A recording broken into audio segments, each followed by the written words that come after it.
হযরত আবু বকর সিদ্দিক রাদিয়াল্লাহু তাআলা আনহু হুজুর যখন মুসলিম জাহানের খলিফা নির্বাচিত হয়েছেন, খলিফা হিসেবে তিনি যখন মনোনীত হয়েছেন, হযরত আবু বকর সিদ্দিক রাদিয়াল্লাহু তাআলা আনহু হুজুর খেলাফতের দায়িত্ব নেওয়ার সাথে সাথে গোটা এলাকার মধ্যে বৃদ্ধা নারীদের লিস্ট একটা তালিকা তৈরি করেছেন, একটা তালিকা প্রস্তুত করে সাহাবায়ে কেরামদেরকে দায়িত্ব দিয়ে দিয়েছেন।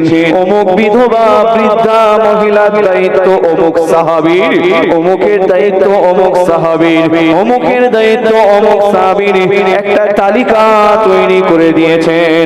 হযরত আবু বকর সিদ্দিক রাদিয়াল্লাহু তাআলা আনহু তালিকা নির্ধারণ করে তালিকা টাঙিয়ে সবাইকে ভাগ করে দিলেন। হযরত ওমর লক্ষ্য করলেন যে ওই তালিকার মধ্যে, ওই লিস্টের মধ্যে একটা নাম কিন্তু নাই, কিন্তু তিনি এই লিস্টে যত নাম আছে এই নামের মধ্যে তিনি একজন খুবই অভাবী, খুবই সহায় সম্বলহীন মানুষ, তার খোঁজ নেওয়ার, তার আহা বলার কেউ নেই, স্বজন বলতে কেউ নেই। এই লিস্টে তো তার নামটা নেই। হযরত ওমরের মনের মধ্যে একটা খটকা লেগেছে, কি ব্যাপার, সবার তালিকায় নাম আসলো কিন্তু এই বৃদ্ধার নামটা আসলো না, কি ব্যাপার। হযরত ওমর রাদিয়াল্লাহু তাআলা অনুসন্ধান করতে লাগলেন, দেখি সবাইয়ের বাড়িতে সকাল হলে সবাই দায়িত্ব নিয়ে কাজ করতে যায়, খোঁজ নিতে যায়, খাবারের ব্যবস্থা, তাদের সমস্ত খোঁজ খবর নিতে যায়, এই বৃদ্ধার বাড়ি কে যায়? রাসূলুল্লাহর পরে উম্মতের মধ্যে সব থেকে যার যার সম্মান আল্লাহ সর্বোচ্চ করেছেন তিনি হযরত আবু বকর সিদ্দিক, তারপরে হযরত ওমর, তারপরে হযরত উসমান, তারপরে হযরত আলী, এভাবে সাহাবায়ে কেরামদের পদমর্যাদা। জান্নাতি তো। হযরত ওমর বলছেন, হুজুর আমি ওমর জান্নাতি? হ্যাঁ, ওমরু ফিল জান্নাহ, ওমর আল্লাহ তোমাকে জান্নাতি হিসেবে ঘোষণা করে দিয়েছেন, বলুন সুবহানাল্লাহ। আপনারা বলবেন তাহলে জান্নাতি বলে কি সাহাবায়ে কেরামরা ইবাদত করতেন না? হযরত ওমর বলছেন, হুজুর তাহলে আমি আর নামাজ পড়ব না, আমি তো জান্নাতি। ঠিক আছে ওমর, তুমি নামাজ না পড়লেও জান্নাতি, তো বলবেন না সুবহানাল্লাহ। সাহাবায়ে কেরামদের মধ্যে আল্লাহ রাব্বুল আলামিনের ভয়, ডর, আল্লাহর সন্তুষ্টি জীবনের প্রত্যেকটা মুহূর্তে, প্রত্যেকটি পদক্ষেপে, প্রত্যেকটি বিষয়ে পরিলক্ষিত। হযরত ওমর রাদিয়াল্লাহু তাআলা বললেন, ঠিক আছে আমি যখন জান্নাতি আর নামাজ পড়ব না। আল্লাহর রাসূল বললেন, যাও নামাজ পড়তে হবে না। হযরত বিলাল রাদিয়াল্লাহু তাআলা আনহু মসজিদে নববী শরীফে আযান দিয়ে দিয়েছেন। সবার আগে হযরত বিলাল রাদিয়াল্লাহু তাআলা আনহু মসজিদে এসেছেন, এসে তিনি আযান দিয়ে দিয়েছেন। আল্লাহর নবী হযরত বিলাল রাদিয়াল্লাহু তাআলা আনহুর আযান শুনে মসজিদে নববী শরীফে প্রবেশ করে গিয়েছেন। আল্লাহর রাসূলের সাহাবায়ে কেরামরা হযরত বিলালের আযান শুনে মসজিদুন নববী শরীফের মধ্যে প্রবেশ করে গিয়েছেন। সংসার ফেলে, কাজ ফেলে, সন্তান ফেলে দুনিয়ার সব প্রয়োজন ছেড়ে দিয়েছেন। না আর দুনিয়ার কোনো কাজ থাকতে পারে না। আল্লাহ পাকের ডাক, অর্থাৎ মুয়াজ্জিনের ডাক হলো আল্লাহ পাকের ডাক। মুয়াজ্জিন যখন আযান দেয়, মুয়াজ্জিন যখন নামাজের আহ্বান করে, এই আহ্বানটা প্রকৃতপক্ষে আল্লাহর। আল্লাহ কুরআন মাজিদে ৮২ জায়গায় মানুষকে নামাজের কথা বলেছেন। সাহাবায়ে কেরামরা মসজিদে নববী শরীফে আগমন করে গিয়েছেন। আল্লাহর নবী দয়ার রাসূল রাহমাতাল লিল আলামিন শফিউল মুজনিবিন মিহরাবের মধ্যে দাঁড়িয়ে গিয়েছেন। হযরত বিলাল রাদিয়াল্লাহু তাআলা আনহু তাকবীর দিচ্ছেন। হযরত বিলালের তাকবীরের ধ্বনি হযরত ওমর রাদিয়াল্লাহু তাআলা আনহু শুনতে পাচ্ছেন। আর তিনি যেন ছটফট করছেন। একটা জীবিত মাছ, একটা জীবিত কবুতর জবাহ করে ফেলে দিলে যেমন লাফাতে থাকে, তড়পাতে থাকে, হযরত ওমর মসজিদ মসজিদের বাইরে অন্তরের মধ্যে যেন তোলপাড় শুরু হয়ে গিয়েছে। কিন্তু তিনি তো বলে দিয়েছেন আমি উমার আর নামাজ পড়বো না। আল্লাহর নবী তাকবীর শুরু হয়ে গিয়েছে। আমার রাসূল বললেন ও আমার সাহাবায়ে কেরামেরা, মসজিদুন নববী শরীফের দরওয়াজাটা বেঁধে দাও, মসজিদুন নববী শরীফের দরওয়াজাটা বন্ধ করে দাও। আল্লাহর নবী রাহমাতাল লিল আলামিন নামাজে দাঁড়িয়ে গিয়েছেন। আমার রাসূল নামাজে সূরাতুল ফাতিহা তেলাওয়াত করতে শুরু করে দিয়েছেন। ওই তেলাওয়াতের আওয়াজ হযরত ওমর রাদিয়াল্লাহু তাআলা আনহু হুজুরের কানে যেয়ে পৌঁছে গিয়েছে। হযরত ওমর আর থাকতে পারেন না, মসজিদুন নববী শরীফের বাইরে দাঁড়িয়ে থাকার আর কোনো শক্তি নেই। হযরত ওমরকে যেন মসজিদুন নববী শরীফের দিকে টেনে টেনে নিয়ে আসা হচ্ছে। হযরত ওমর রাদিয়াল্লাহু তাআলা আনহু আল্লাহর নবীর তেলাওয়াতে পাগল হয়ে গিয়ে মসজিদুন নববী শরীফের দরওয়াজায় এসে তিনি যখন দেখলেন মসজিদুন নববী শরীফের দরওয়াজাটা বন্ধ। আল্লাহ রাসূল ইমামতি দাঁড়িয়েছেন আর বলেছেন দরজা বেঁধে দাও। সাহাবায়ে কেরামরা জান্নাতি বলে ইবাদতে কখনো এতটুকু সামান্য ত্রুটি করেনি। হযরত ওমর এসে দেখছেন মসজিদুন নববীর দরজাটা বাঁধা, বন্ধ করা, ভিতর দিয়ে লক। দরজা আওয়াজ করছে, কে খুলবে? রাহমাতাল লিল আলামিন বাঁধতে বলেছে, খুলতে তো কাউকে বলেনি। রাসূলুল্লাহ বন্ধ করতে বলেছেন, খুলতে তো বলেননি। আদেশ হয়ে গেছে রাহমাতাল লিল আলামিনের, খুলতে তো বলেননি, কাজী খোলার সুযোগ নেই। হযরত ওমর রাদিয়াল্লাহু তাআলা আনহু হুজুরের মনটা, হুজুরের কলিজাটা ফেটে যাচ্ছে। আমি কি আল্লাহর নবীর পিছনে নামাজ পড়তে পারবো না? আমি কি রাহমাতাল লিল আলামিন শাফিউল মুজনাবিনের পিছনে আমি নামাজ পড়তে পারবো না? হুজুর আল্লাহ রাসূল নামাজের কিরাত পড়ছেন আর হযরত ওমর হাত দিয়ে দরওয়াজাটা জোরে প্রেসার করেছেন, ঠেলে ধরেছেন। মসজিদে নববী শরীফের দরওয়াজা খুলে পড়ে গিয়েছে। আল্লাহর নবীর পিছনে এসে ইক্তেদা করে নামাজে দাঁড়িয়ে গিয়েছেন। আল্লাহর নবী নামাজ শেষ হয়ে গিয়েছেন, ডাক দিয়ে বলেছিলেন ও হযরত ওমর, কি ব্যাপার? তুমি তো বলেছিলেন নামাজ পড়বে না, ওমর তুমি কেন মসজিদে প্রবেশ করলে? কি ব্যাপার? তুমি তো বলেছিলে নামাজ পড়বে না। হুজুর আমি ওমর শত চেষ্টা করেও আমি মসজিদে নববীর বাইরে জামাত থেকে আমি দূরে থাকতে পারি নাই। বলুন না সুবহানাল্লাহ। ঈমান, ঈমানের একটা আকর্ষণ আছে, নূর আছে, রূহানিয়াত আছে, ঈমানের একটা পাওয়ার আছে। সব সময় আপনাকে সৎ কাজের দিকে নিয়ে যাবে, নেক কাজের দিকে নিয়ে যাবে।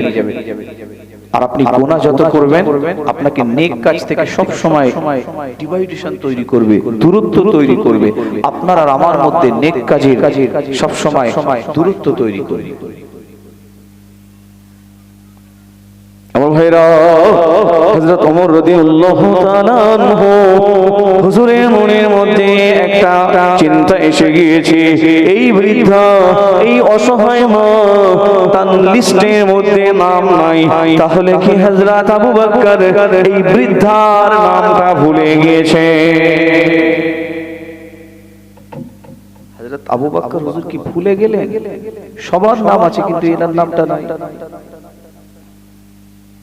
ফজরের নামাজ হয়ে গেছে, হযরত ওমর রাদিয়াল্লাহু তাআলা বুড়িমার বাড়িতে গিয়েছে। মা, ভিতর থেকে আওয়াজ করছেন, কে আপনি?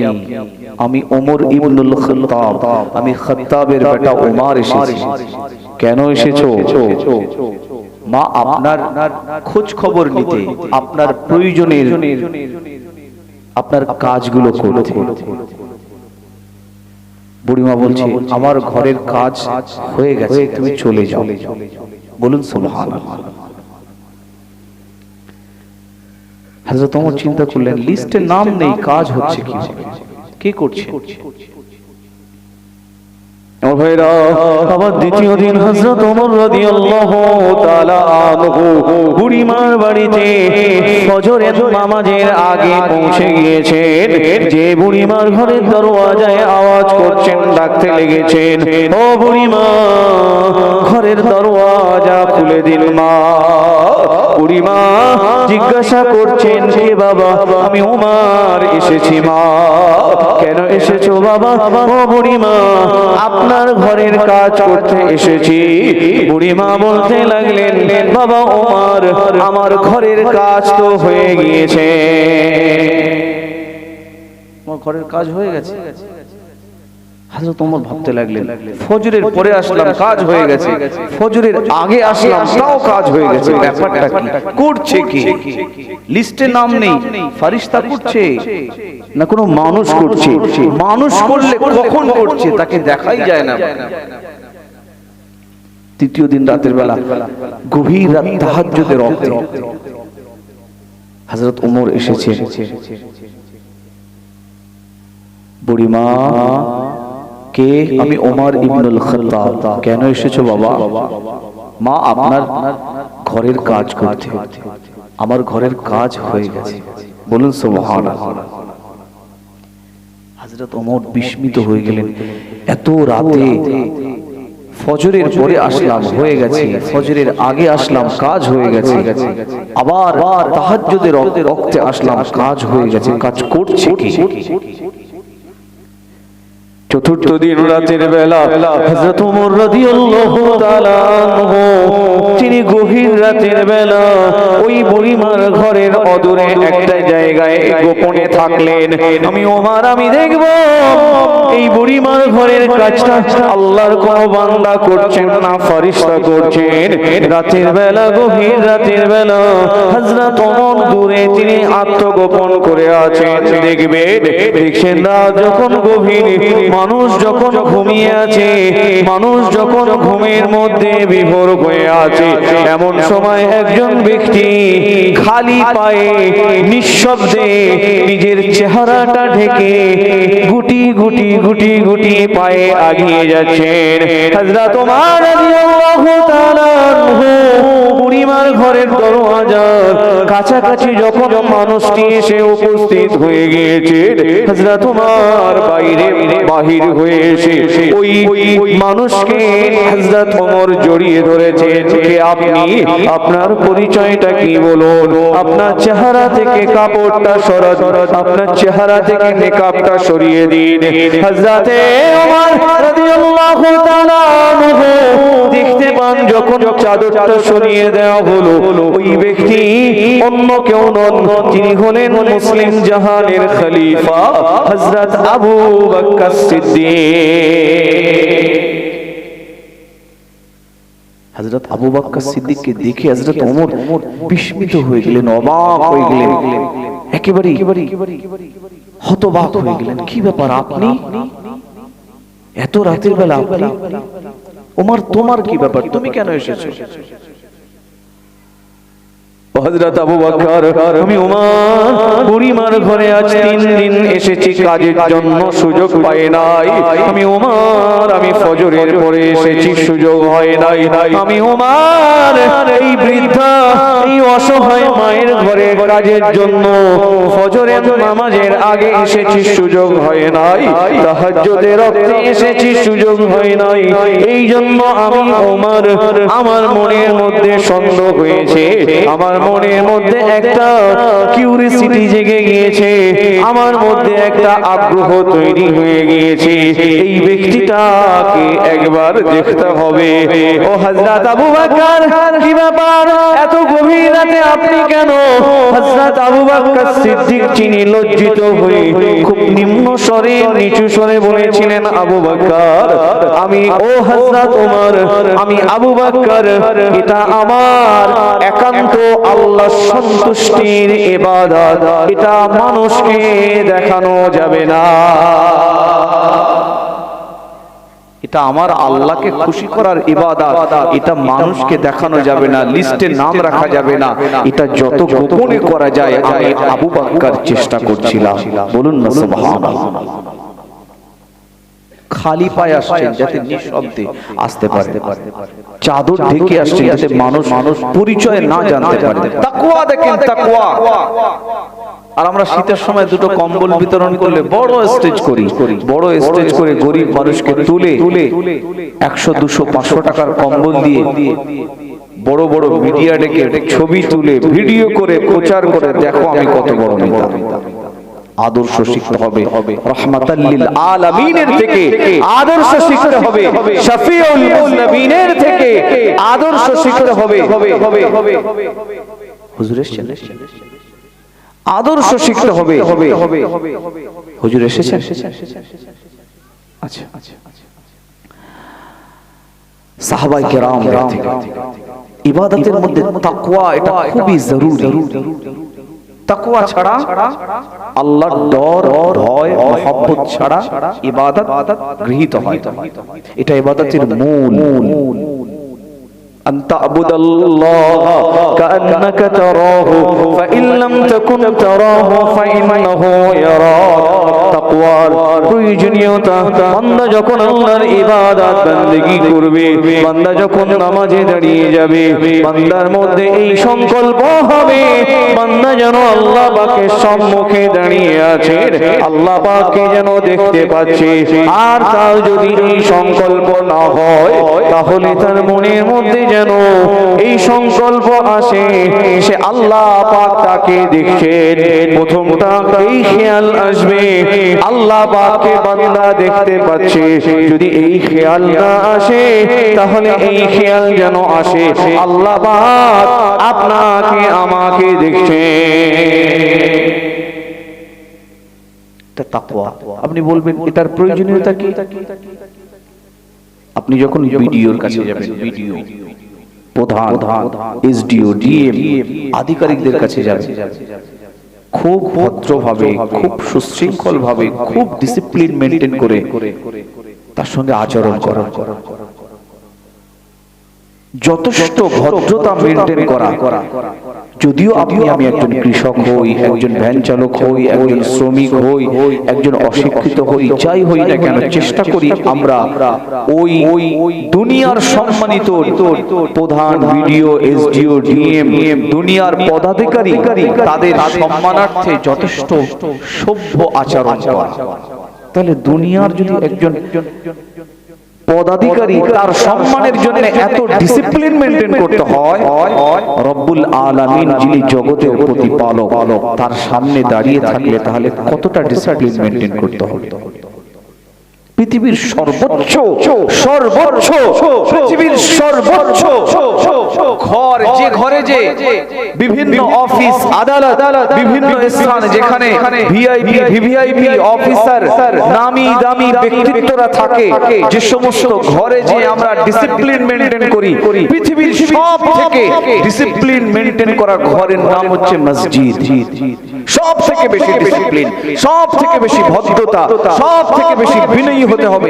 যেন একটা পিন পড়লে বোঝা যায় যে একটা পিন পড়েছে, শব্দ, একটা সুচ পড়েছে।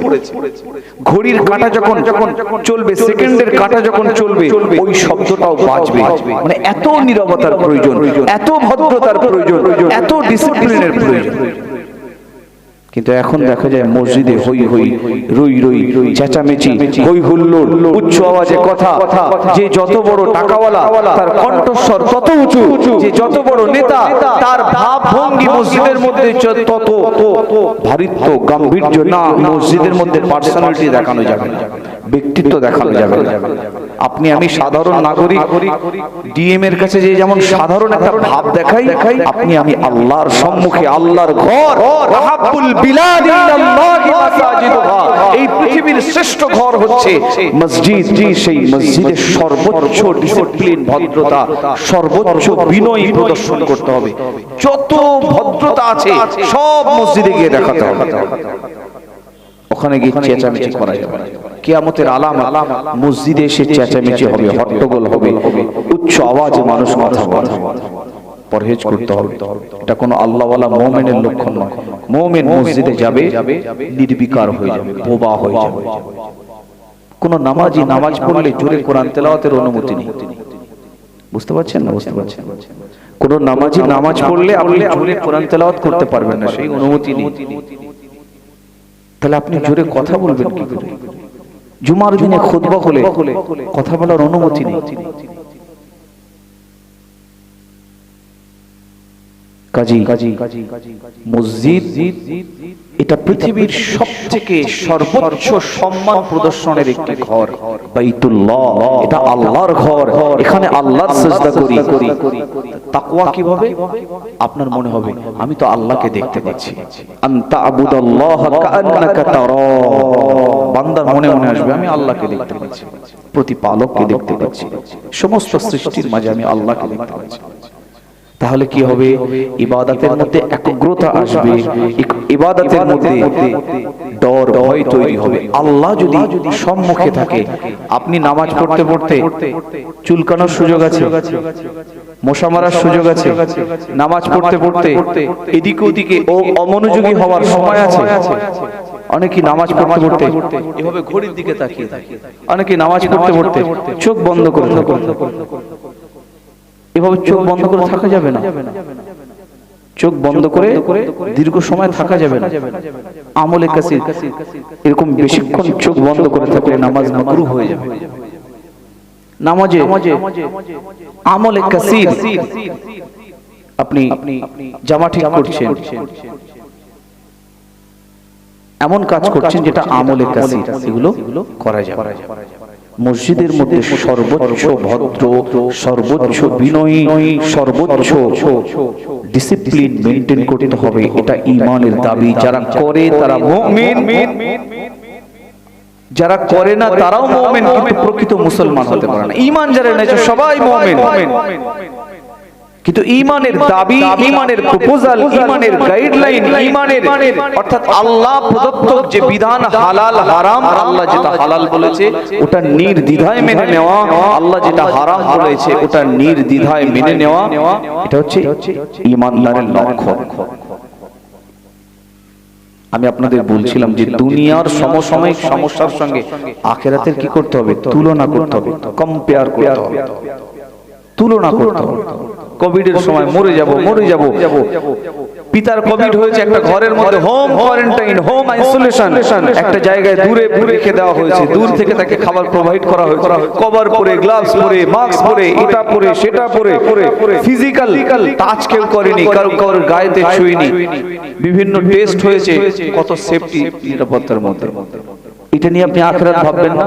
ওই তো দেখেন গনিমতের মাল বন্টন করে আল্লাহ রাসূল সাহাবায়ে কিরামদেরকে দুনিয়া আর দুনিয়া থেকে কিয়ামতের একটা তুলনা বুঝিয়ে দিলেন যে দুনিয়া আর কিয়ামত কেমন। আজকে এসআর হচ্ছে, সচেতন হতে হবে তো।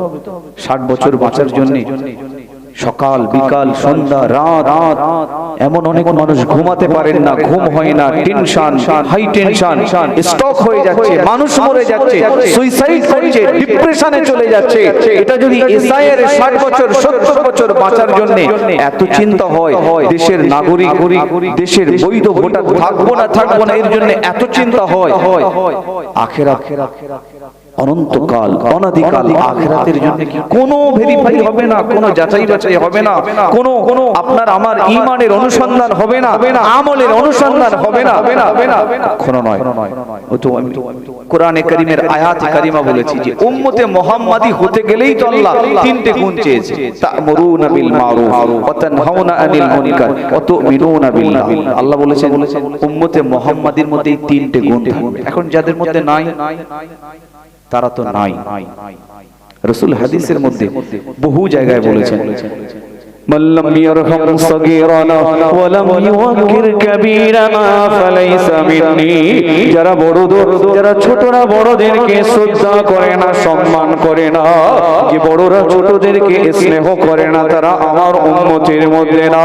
আল্লাহ রাসূল রাহমাতাল লিল আলামিন শাফিউল মুসলিমিন হাদিসের মধ্যে বলেছেন এমন একটা সময় আসবে, এমন একটা যুগ আসবে, এমন একটা মুহূর্ত, এমন একটা সময়কাল আসবে কালামুহুম কালামুল আম্বিয়া, আমার উম্মতের একটা দল, একটা শ্রেণী, একটা গোষ্ঠীর মানুষ, তাদের কথাগুলো হবে নবীদের কথার মতো মিষ্টি, তাদের কাজগুলো হবে ফিলুহুম কাফিলুল ফারাইনা, কাজগুলো হবে ফিরাউন জালেমের মতো নিকৃষ্ট, তাদের অন্তরটা হবে বাঘের মতো হিংস্র। আমার রাসূল বলেছেন আনা বারিউম মিনহুম ওয়া হুম বারিউনা মিন্নি, কিয়ামতের দিনে যখন আল্লাহ পাক বিচার করবেন ময়দানে মাহশরে, আল্লাহ পাক যখন বিচার করবেন ওই বিচারের দিনে আমি নবী ওই মানুষদের থেকে আমি দূরে থাকব, তারা আমি নবী আমার থেকে দূরে থাকবে, অর্থাৎ তারা আমি নবী আমার শাফাআতের অন্তর্ভুক্ত হবে না। উম্মত হতে গেলে কত গুণের প্রয়োজন। লা ইয়ারহামুল্লাহ মান লা ইয়ারহামুন নাস, গুণ থাকতে হবে, খাসলাত থাকতে হবে। যখন আল্লাহ পাক কোরআনুল মাজিদের একটি আয়াতে কারিমা নাযিল করলেন, ইয়া আইয়ুহাল্লাযীনা আমানু কু আনফুসাকুম ওয়া আহলিকুম নার, আমার ঈমানদার মুমিন বান্দারা তুমি আল্লাহ আমার ভয় করো। ইয়া আইয়ুহান নাস, ইয়া আইয়ুহাল্লাযীনা আমানু, হে ঈমানদারেরা, কু আনফুসাকুম, তোমরা তোমাদের নিজেদেরকে জাহান্নাম থেকে বাঁচাও, ওয়া আহলিকুম নার, তোমাদের আহল বর্গকে জাহান্নাম থেকে বাঁচাও, ওয়াকুদুহান নাস ওয়াল হিজারা, আমি আল্লাহ জাহান্নামের জ্বালানি, জাহান্নামের ইন্ধন, জাহান্নামের খোরাক বানাবো মানুষ আর পাথর। আপনি আমি চিন্তায় পড়ে যাই, আল্লাহ দুনিয়ার সামান্য আগুন চামড়ায় স্পর্শ হলে ওই আগুনের পোড়া জ্বালা যন্ত্রণা সহ্য হয় না, আল্লাহ পাক আপনার জাহান্নামের আগুন কিভাবে সহ্য করব? আল্লাহ পাক আপনার জাহান্নামের আগুন, আল্লাহ এত কঠিন আগুন, এত বেদনাদায়ক আগুন, এত যন্ত্রণাদায়ক আগুন কিভাবে সহ্য করব? আল্লাহ পাক ঘোষণা দিয়েছেন, ও আমার ঈমানদার মুমিন মুসলমান বান্দা বান্দিরা, ভয় পেও না, ভীত সন্ত্রস্ত হয়ে যেও না। ওয়াকুদুহান নাস ওয়াল হিজারা উইদ্দাত লিল কাফিরিন, ওই জাহান্নামের জ্বালানি হবে অবিশ্বাসী, আমি আল্লাহ আমার দুশমনেরা তারা জাহান্নামের জ্বালানি হবে। একজন প্রকৃত মুখলেস, প্রকৃত ঈমানদার, প্রকৃত মুমিন মুসলমান জাহান্নামের আগুন থেকে আল্লাহ পাক নিরাপত্তা দিয়ে দিয়েছে। এই আয়াতে কারিমা যখন নাজিল হয়ে গিয়েছে, হযরত ওমর আল্লাহর হাবিবের কাছে এসেছেন, ইয়া রাসূলুল্লাহ, ইয়া হাবিবাল্লাহ, হুজুর হুজুর, আল্লাহ পাক কালামুল্লাহ শরীফের মধ্যে বলেছেন, হে ঈমানদারেরা, তোমরা নিজেকে জাহান্নাম থেকে বাঁচাও আর তোমাদের আহল বর্গদেরকে জাহান্নাম থেকে বাঁচাও। হুজুর, আমরা আমাদের নিজেদেরকে জাহান্নাম থেকে বাঁচাতে পারবো বটে, কিন্তু আহল বর্গকে কিভাবে বাঁচাবো? আল্লাহর আদেশ, আল্লাহর সন্তুষ্টি, আল্লাহর হুকুম বিধান মেনে নিজেদেরকে জাহান্নাম থেকে বাঁচানো যাবে বটে, কিন্তু আহল বর্গদেরকে কি করে বাঁচাবো? এটা কি সম্ভব? তো বড় মস্ত বড় কঠিন দায়িত্ব, এটা কিভাবে সম্ভব, কিভাবে করবে? আল্লাহ রাসূল বলেছিলেন, ওমর যাও, আল্লাহ যেটা হালাল করে দিয়েছে এই হালালটা নিজে মানবে, আর ছেলে মেয়ে স্ত্রী পরিবার বন্ধু বান্ধব তাদেরকে হালাল মানতে আদেশ করবে। বলুন সুবহানাল্লাহ। ওমর যাও, আল্লাহ যেটা নিষেধ করেছেন, ওয়ান্নাহা আনিল মুনকার, যে জঘন্য অপরাধমূলক কাজগুলো, গর্হিত কাজগুলো আল্লাহ নিষেধ করেছেন, সেটা নিজে পরিত্যাগ করবে, আর ছেলে মেয়ে পরিবার পরিজনদের মধ্যে এটা পরিত্যাগ করার আদেশ করবে, তাহলে তুমি বাঁচবে এবং তারাও বাঁচবে। বলুন সুবহানাল্লাহ। রাহমাতাল লিল আলামিন, নাজাতের দিশানি শাফাআতের কান্ডারি হয়ে আমাদের মধ্যে এসেছেন। তবে এমন ধারণা যেন আমরা কেউ না করি, ইবাদত করব না, নামাজ পড়ব না, রোজা রাখবো না, হজ করব না, যাকাত দেব না, সত্য বলবো না, হালাল খাবার খাবো না, বাপ মা খিদমত করব না, জান্নাত এত সহজ নয়। জান্নাত আবার জান্নাত এত কঠিন নয়। আপনি নামাজ ছেড়ে দিয়ে ফেলেছেন, মিথ্যা বলে ফেলেছেন, আল্লাহর আদেশ নিষেধ অগ্রাহ্য করে ফেলেছেন, জান্নাতে আর যেতে পারবেন না, এত কঠিন বিধান নয়। আল্লাহ সহজ করে দিয়েছেন আর বলেছেন, বান্দা অন্যায় অপরাধ হয়েছে, এই অন্যায় অপরাধের স্বীকারোক্তি দিয়ে আমি আল্লাহর কাছে এসে তওবাতুন নাসুহা করে জীবনে আগিয়ে চলো, নেক কাজ করতে থাকো, নেক কাজে অব্যাহত থাকো, আমি আল্লাহ আবার তোমাদেরকে নাজাতের ব্যবস্থা করে দেবো। বলুন সুবহানাল্লাহ। আজকে ওয়াজ নসিহত তো হয়ে গেছে, গল্পের আসর, বিনোদনের জায়গা, হই হইয়ের জায়গা। এটা কখনো ছিল না অতীতে, কখনো এই ওয়াজের মজলিসকে কেন্দ্র করে কোনো বিনোদন এরকম কোনো উদ্দেশ্য ছিল না। এখানে বসে একটু হাসি ঠাট্টা করো, একটু মনোরঞ্জন হবে, একটু এসব ছিল না। মুজাদ্দিদুজ জামান, আমিরুশ শরিয়া, কুতুবুল আলাম, আপনার আমার পীর ও মুর্শিদ দাদা হুজুর রাহমাতুল্লাহ আলাইহি এই বাংলার জমিনে হাক্কানি ওলি আউলিয়ারা তারা দ্বীনের খিদমত করেছেন, এই ওয়াজের মজলিসের প্রচলন করেছেন।